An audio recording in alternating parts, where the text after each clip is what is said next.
All right, let's jump right in.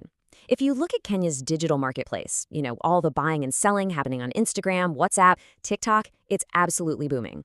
But there's this one thing, this one currency that's become more valuable than anything else. And it's also the hardest to find. That currency, it's trust. And I mean, every single day, we're talking thousands and thousands of transactions happening in these exact spaces. It's this incredible, thriving economy. But, and this is the big but, underneath all that energy, there's a serious weakness, a kind of hidden vulnerability that's really holding a lot of people back. So let's make this super real. Meet Cynthia. She's got this awesome online thrift store. Great stuff, totally legit, fair prices. But the moment a customer gets to the checkout, they hesitate. They get cold feet. Why? They're worried it might be a scam. Then you've got Brian. He used to love shopping online, right? So convenient, but he got burned. Paid for some headphones and poof, the seller just vanished with his money. Now, he's pretty much given up on it. Right. So the thing is, Cynthia and Brian, they're not alone, not by a long shot. Their stories, they point to a much bigger problem, a full-blown crisis of trust. And that's exactly what we're going to break down here. Okay, so you're probably thinking, is this really a big deal, or is it just a few people having a bad day? Well, just how widespread is this fear, really? And wow, take a look at these numbers. A staggering 70%, that's 7 out of 10, online shoppers in Kenya get nervous about paying a seller they don't know personally. Think about that. 7 out of 10 people are hitting pause, they're second-guessing the whole thing, and a lot of the time, they just walk away. And not hesitation? It has real consequences. For honest sellers like Cynthia, it means one thing: lost sales.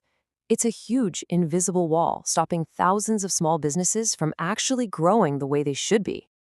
But here's where it gets interesting. Because all that fear, it's also a massive opportunity. We are talking about a market of more than 10 million people actively buying things online in Kenya. They want to shop. They're just waiting for a reason to trust again. So, how do you fix a problem as big and as personal as trust? Well, that brings us to the solution. Let's take a look at how KashLink works. It's a surprisingly simple answer to a really complex problem. Okay, the magic behind KashLink is a concept called escrow. Now, don't worry, it sounds way more complicated than it is. Just think of it like this. It's a trusted middleman, a neutral third party that holds the money safely until both the buyer and the seller are happy with the deal. It's basically a digital handshake. So here's how it actually works, step by step. It's super simple. 1. The buyer pays KashLink, not the seller directly. 2. The seller gets the green light and sends the item. 3. The buyer gets the package and says, yep, this is what I ordered. And 4. Only then does KashLink release the money to the seller. See? The fear of getting scammed? It's just gone. And there's a whole engine running behind the scenes to make this work. Of course, it works perfectly with M-Pesa. You get real-time tracking on your transaction. Sellers can earn these little verification badges that tell you they're legit. And yeah, there's a review system and even a fair dispute process just in case something goes wrong. So what does all this tech actually mean for people like Cynthia and Brian? Well, it's pretty straightforward. It's about giving buyers confidence and giving sellers credibility. When you have both of those, you unlock commerce. It's a total win-win.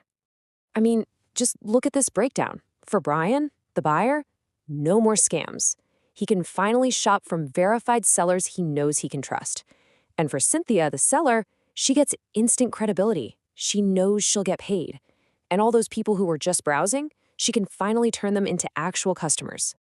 And this really hits home. You can just feel the frustration from a seller like Cynthia, right? If only there was a way to show I'm legit. Well, this is that way. KashLink is the proof. It's the badge of honor she's been waiting for. And then you flip it to Brian's perspective, and it's the exact same thing. I wish I could pay and knowing they won't run away with my cash. KashLink is the answer.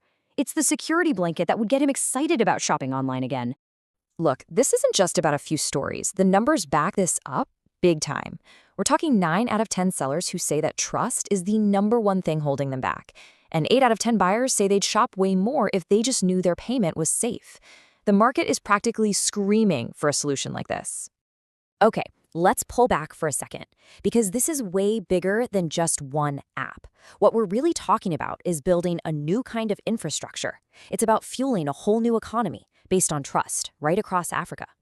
And the potential here, it's just huge. Think about this.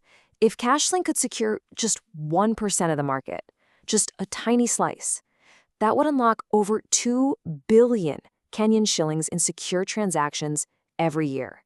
The economic impact is just massive. So why is KashLink the one to do it? Because it's built for Kenya. It's not some one-size-fits-all solution from overseas. It understands social commerce, it's built around M-Pesa from the ground up, and it just gets Gen Z and small businesses in a way that bigger platforms, well, they just don't. So let's leave it with this one big idea. Trust. It isn't just a nice feeling anymore. It's the new infrastructure. It's the foundation that the entire digital economy is built on. And rebuilding it? That's not just a business plan. It's the key to unlocking Kenya's entire digital future. So the real question is, what happens when everyone, from Cynthia to Brian, can finally buy and sell with total confidence?